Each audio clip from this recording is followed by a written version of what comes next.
คิดว่าจักลิตรมันกินนะโอ้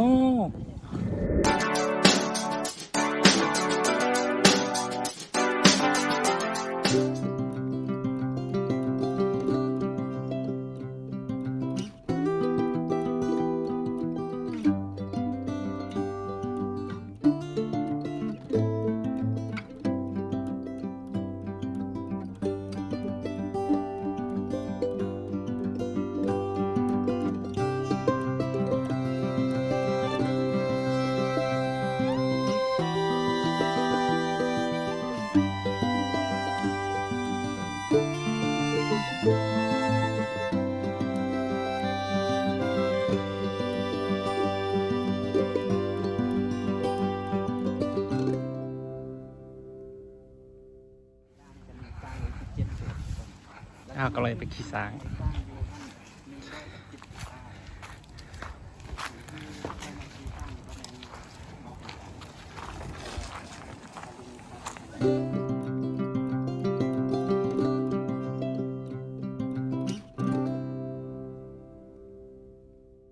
ดูแรงไปแล้วมันก็เริ่มกิน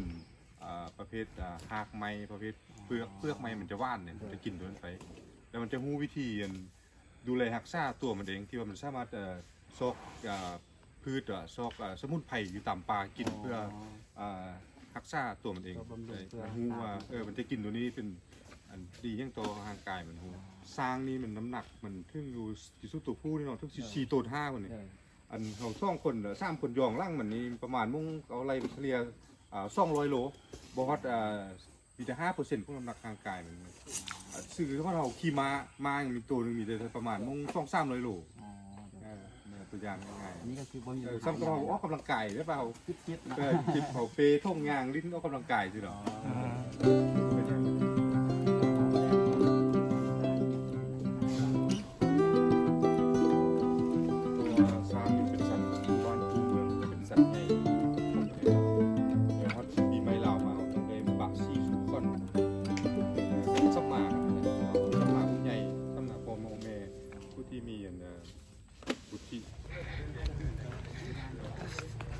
จะได้ขึ้นไปขี่ช้าง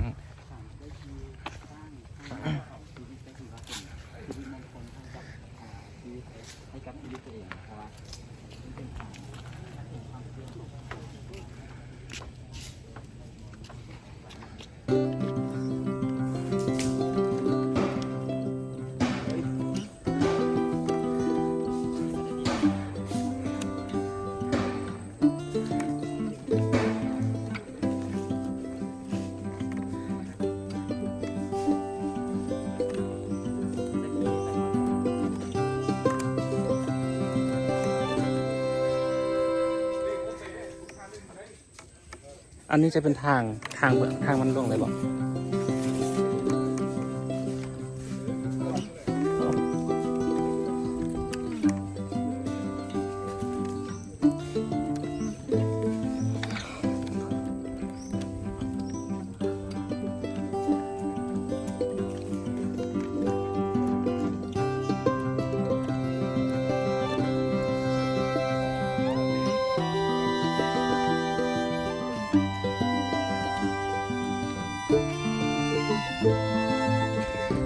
เวลาขี่ช้างเอาช้างให้นักท่องเที่ยวขี่ไปแบบนี้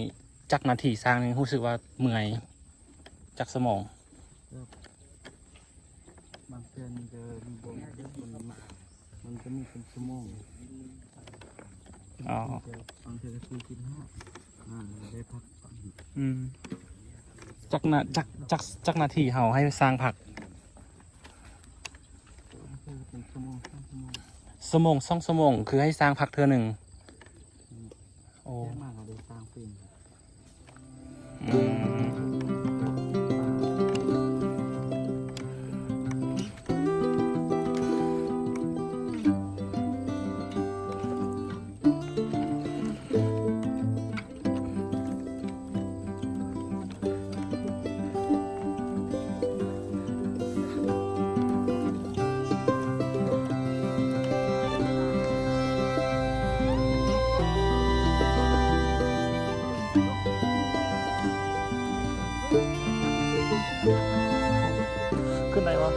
โอ้โห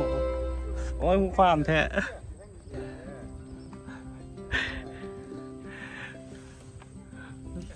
โอ้ยขึ้นได้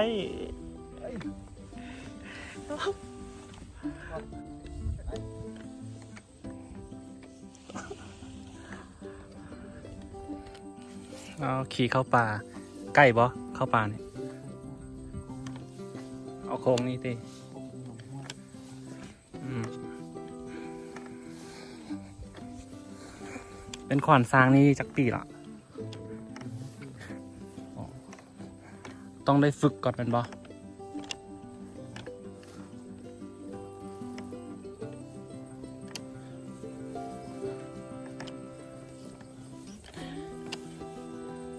เฮียนยากว่าเป็นขวานซางนะต้องทำความรู้จักกับซางก่อนแมันบ่ต้องฝึกภาษาซางหวะอ๋อเวลาเขาเป็นคอนซางนี่เขาสามารถบังคับสร้างตัวอื่นได้บ่หรือว่าได้เฉพาะตัวที่เขาเหียนตัวอื่นก็ได้กันแล้วมันจะลืมบ่มันจะสิบ่สงสัยว่าเจ้าของกูเป็นผู้นี้เจ้าของกูเป็นผู้นี้บ่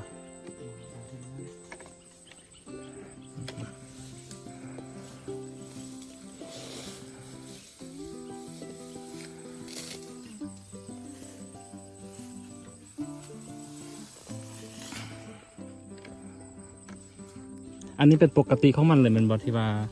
ห้องสร้างที่ว่าไปแล้วก็กินไปหน่อยสิ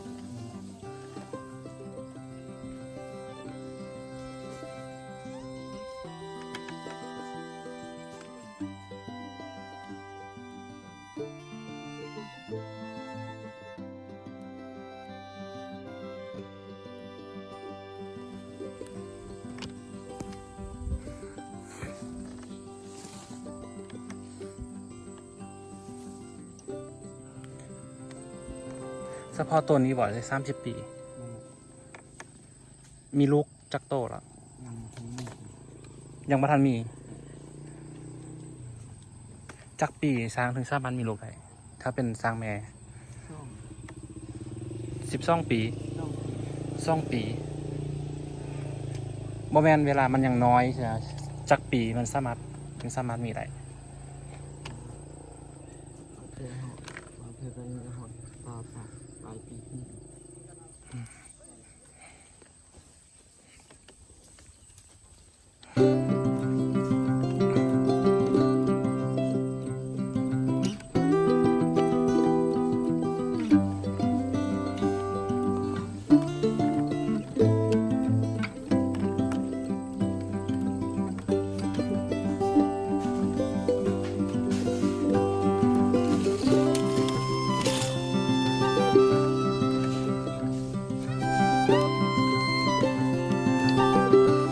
สร้างลงห้วย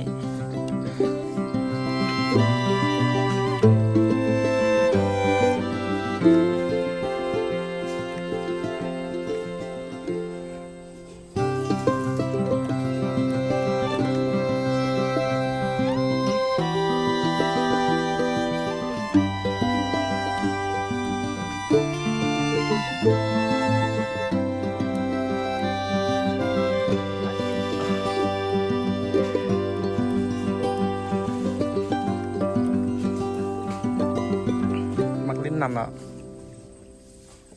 มือหนึงต้องเอาอาบน้ำจากเถื่ออ๋อเศร้าช่วยแรงเลยวะ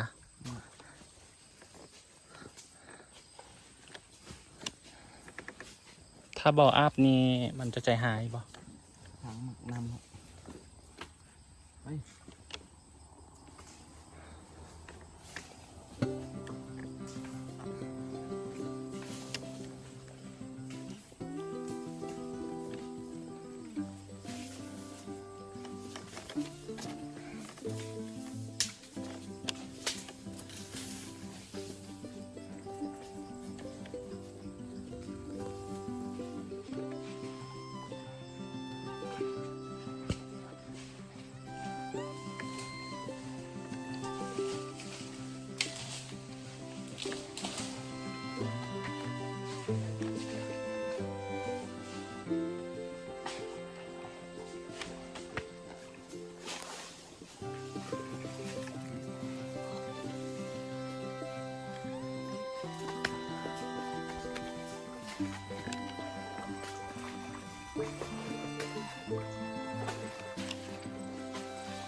ขึ้นได้บ่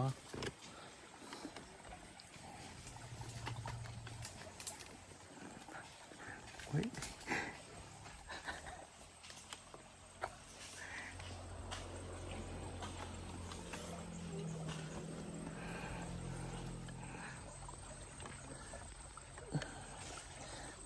สร้างขึ้นโผล่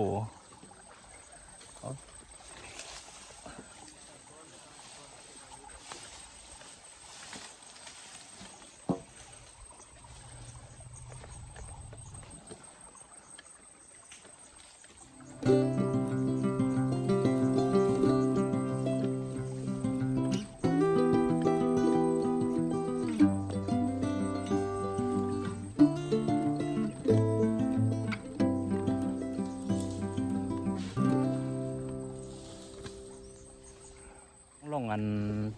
หนทางใหญ่เลยตีลงไปแล้วก็ไปน้ำคลองเลย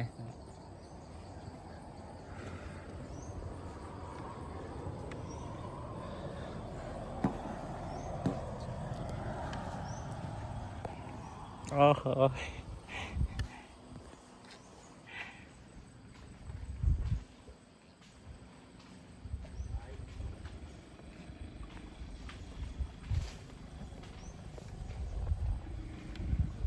ฮะ ตัวนั้นเรากินนะครับเป็นข้าง อ๋อ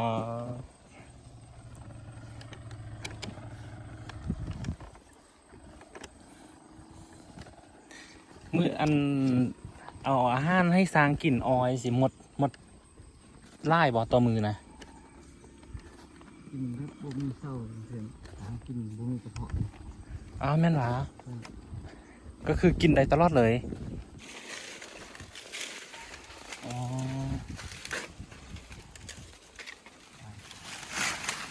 อันนี้ใบไม้ดิบลูกเอ้ย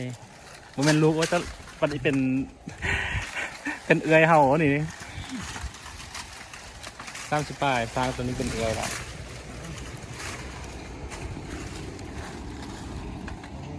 หิ้วบ่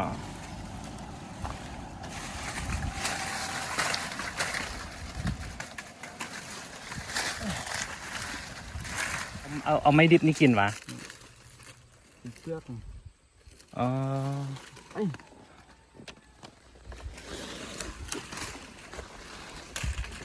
ให้เพิ่นกินก่อนก็ได้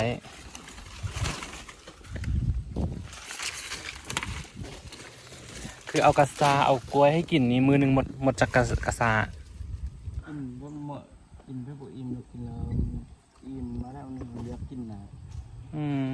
คือเมื่อกี้นี่มันบ่เลือกกินมันบ่ เนี่ยกินจากอิ่มแล้วเลือกกินอันที่อันดับ คือกล้วยสิบ่อยากกินแล้วเนาะอยากกินออยสิ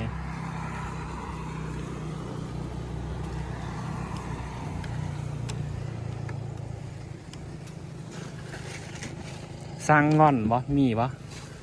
แบบมันเกลียดให้เฮาสินะ นี่เป็นบางตัวไม่ขึ้นไม่ขึ้น อือ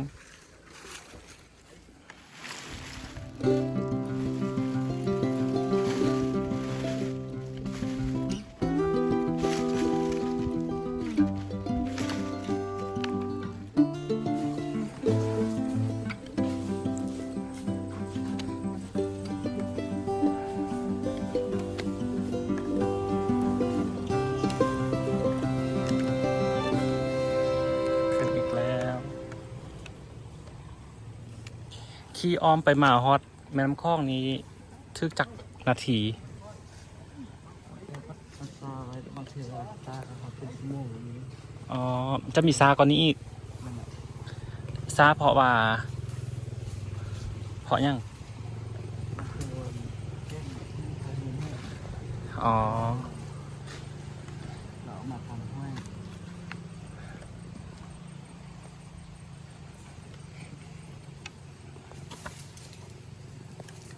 อ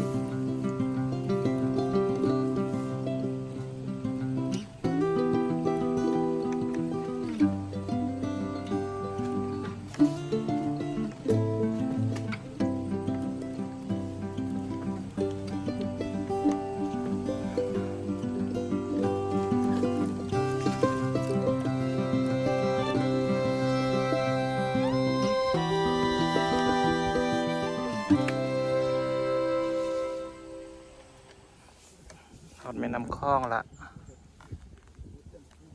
น้ำอู่หรือน้ำคลองเนี่ยน้ำคลองเนาะ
อันนี้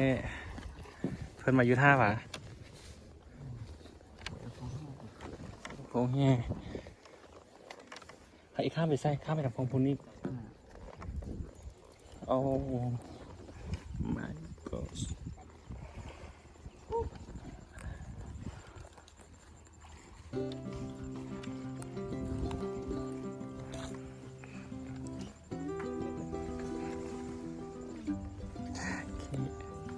ขี่สร้างมาฮอดแม่น้ำคลอง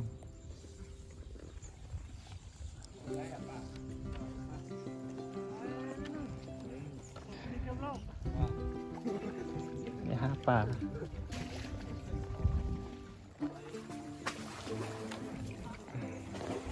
ไม่ลงน้ำแล้ว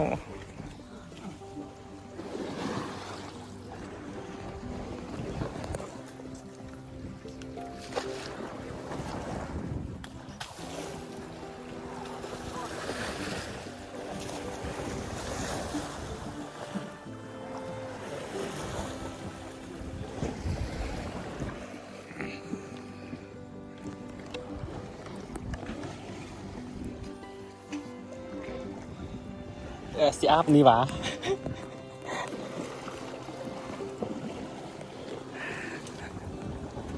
โอ้ยโอ้ย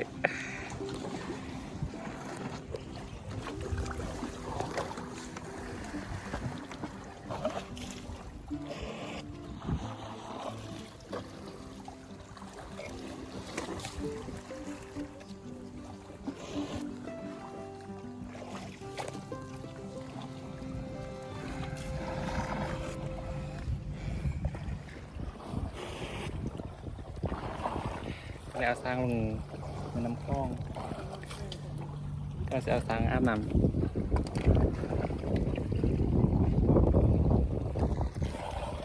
อากาศร้อนไล่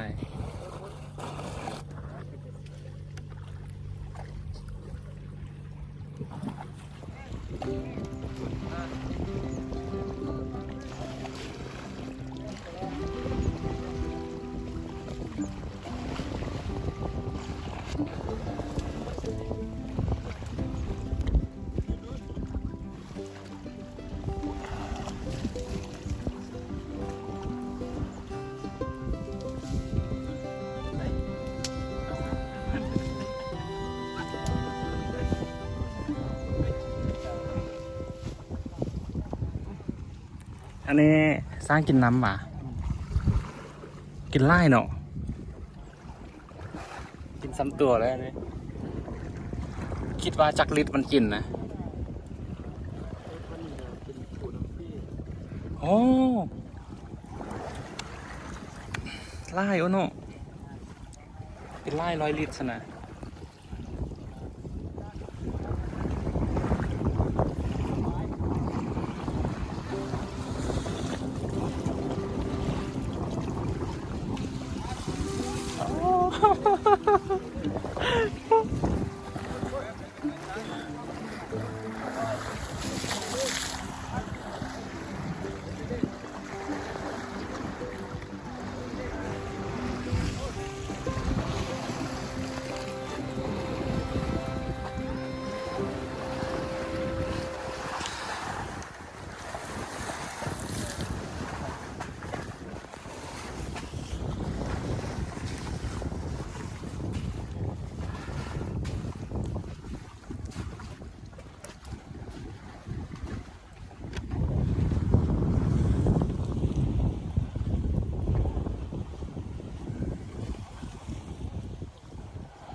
ร้อนลืมเอาหมวกมา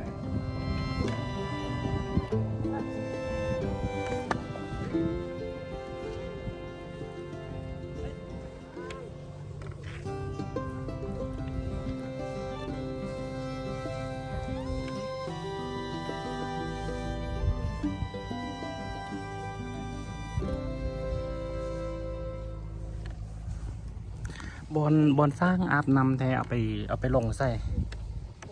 บนหันอันนี้เขาอีคีไปเอาใส่อ๋อโค้งกลับมอดนี่เราก็โค้งกลับเลยเคยสร้างเรียบตามแม่น้ำไปขึ้นไปเลยอ๋อ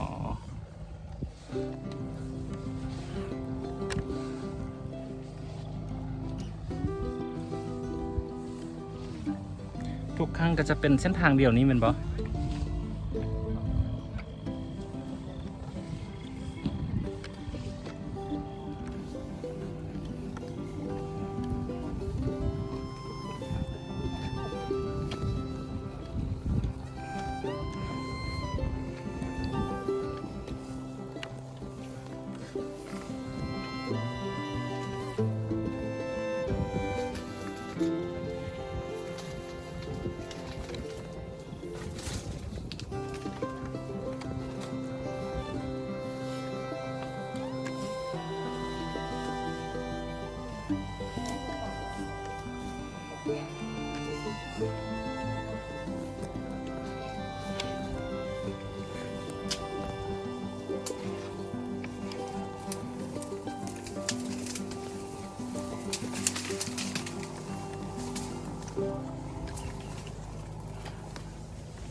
เอาอย่างบอล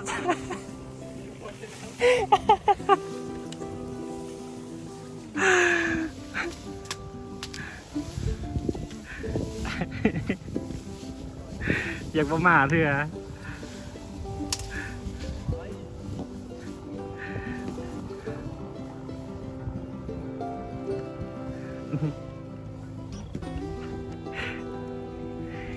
เข้าโค้งหมดแล้ว เข้าโค้งอยู่ฮอตหมดแล้วนี่ยังไม่ไปฮอตไซด์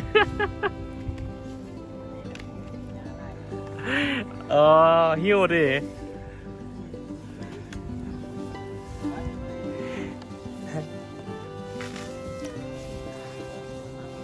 ไทยโค้งให้แน่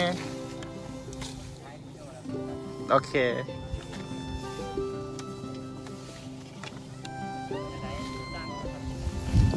ฮะถ้าพี่ตื่นเต้นสั้นไปหมดเลยแต่ตอนนี้รู้สึกว่าดีขึ้นล่ะ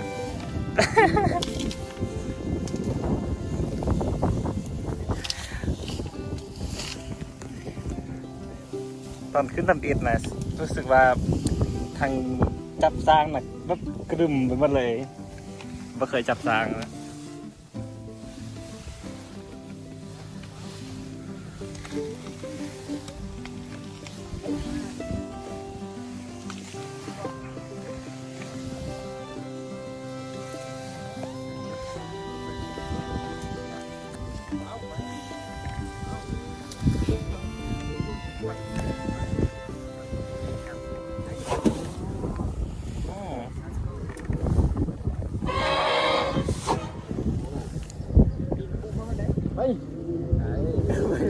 มันยัง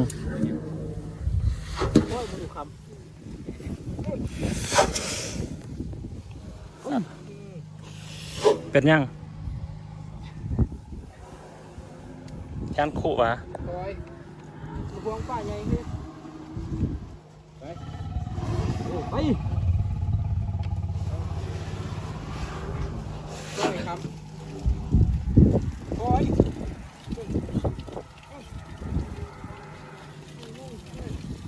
อย่าเฮ้ยจังมองไรครับไปว้าไปจับมือ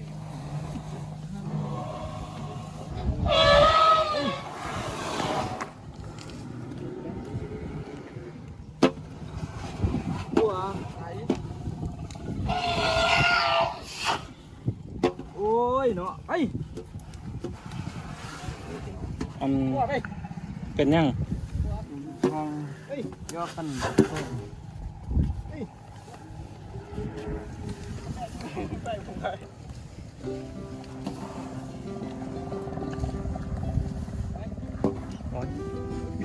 ตกใจนิดนึง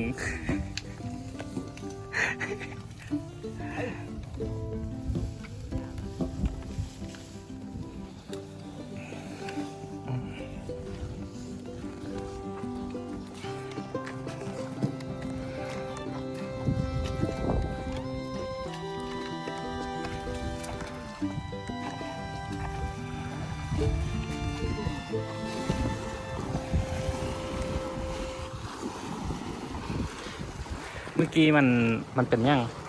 ย่อกัน ยอกกันตี ย่อกันแล้ว อ๋อคิดว่ามันเครียด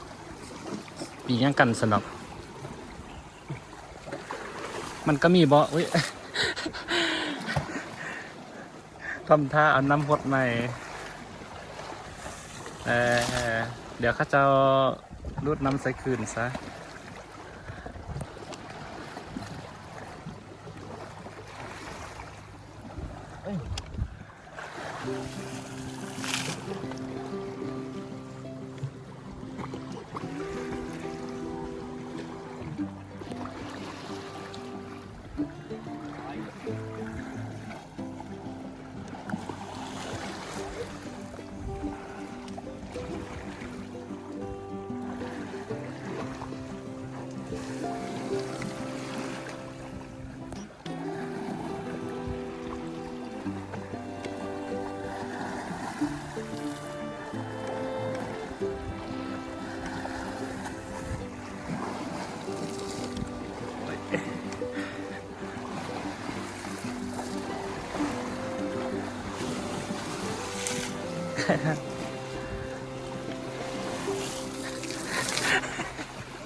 กวนหมูพันไหม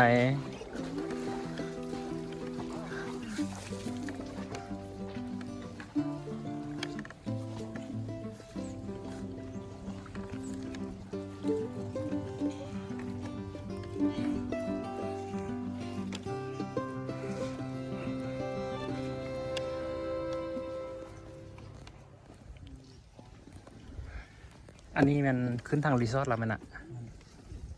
อ๋อแล้วเอาสร้างไปอาบน้ำอยู่ใส่อยู่บนนี้ตี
เจ็ด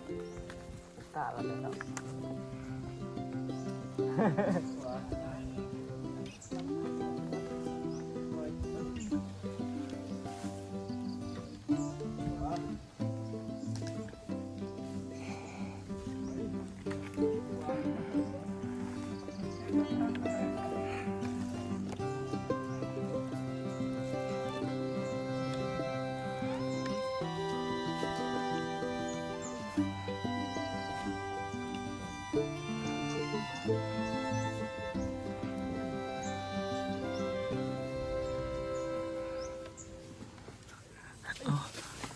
รู้สึกว่ามัน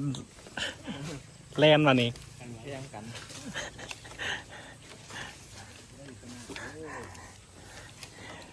น่าจะเป็นตัวนี้สนะเพราะว่ารู้สึกว่ากินแข้งแห้ง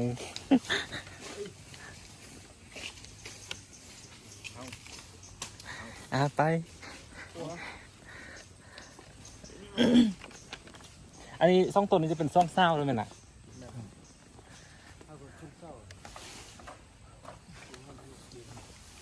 ฮอตแล้วถึงจุด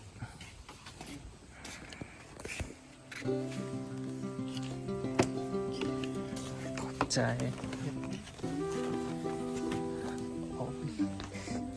ท่าซัน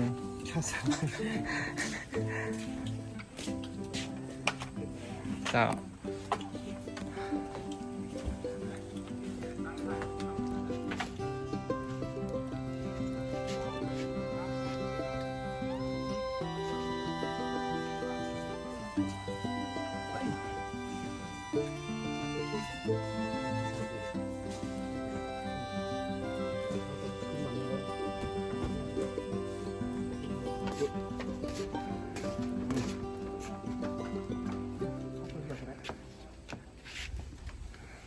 ก็จะได้ ใช่โอ้สิกวันหลาย ลงมา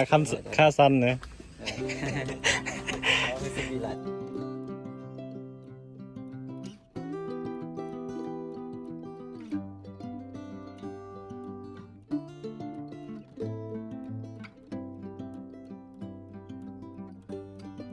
จากหลักสร้างมาแล้วอย่างเป็นตำนาน